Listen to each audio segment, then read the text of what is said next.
ഞങ്ങളൊക്കെ 2 ദിവസങ്ങളായി DCC ഓഫീസിൽ രാവിലെ വന്ന് രാത്രി 12 മണിക്ക് പോകാറുണ്ട്.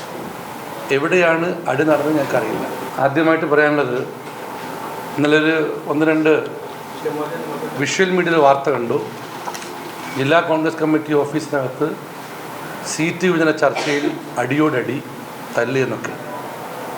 ഞങ്ങളൊക്കെ 2 ദിവസങ്ങളായി DCC ഓഫീസിൽ രാവിലെ വന്ന് രാത്രി 12 മണിക്ക് പോകാറുണ്ട്. എവിടെയാണ് അടി നടന്നത് ഞങ്ങൾക്കറിയില്ല.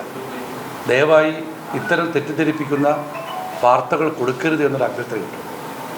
കോഴിക്കോട്ടെ സീറ്റ് വിഭജന ചർച്ച 2 ദിവസം മുമ്പ് നടന്നതും പൂർത്തീകരിച്ചതും MK മുനീറിൻ്റെ വീട്ടിൽ വെച്ചാണ്, ഇവിടെ വെച്ചല്ല. അത് കഴിഞ്ഞ് സ്ഥാനാർത്ഥി നിർണയ പ്രക്രിയയിലെ യോഗം ഇന്നലെ രാത്രിയാണ് നടന്നത്. വളരെ സ്മൂത്തായിട്ടാണ് നടന്നത്. എല്ലാ നേതാക്കളും ഉണ്ടായിരുന്നു. അപ്പോൾ എവിടെ അടി നടന്നു എന്ന് ഞങ്ങൾക്ക് പോലും അറിയില്ല. പിന്നെ എന്തെങ്കിലും ചെറിയ അഭിപ്രായ വ്യത്യാസങ്ങളൊക്കെ ഏതെങ്കിലും വാർഡുകൾ നടന്നിട്ടുണ്ടെങ്കിൽ അത് പാർട്ടി അതിനെക്കുറിച്ച് അറിവില്ലാത്തൊരു കാര്യത്തെക്കുറിച്ച് പ്രതികരിക്കാൻ ഞാനാണല്ല. ആ വാർത്ത കൊടുത്തതിലുള്ള ആ ചാനലിലൂടെയുള്ള വലിയൊരു പ്രതിഷേധം ഞാൻ ആദ്യമേ അറിയിക്കുകയാണ്.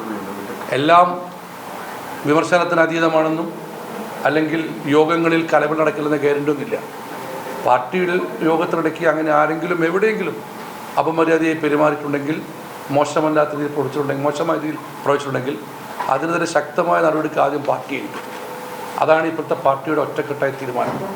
അങ്ങനെയൊരു തീരുമാനം ഉണ്ടായിരിക്കെ ഇത്തരമൊരു സംഭവത്തിൽ ഇല്ലാത്ത കാര്യത്തിൽ വാർത്ത കൊടുത്തിട്ടുള്ള പ്രതിഷേധമറിയിക്കും.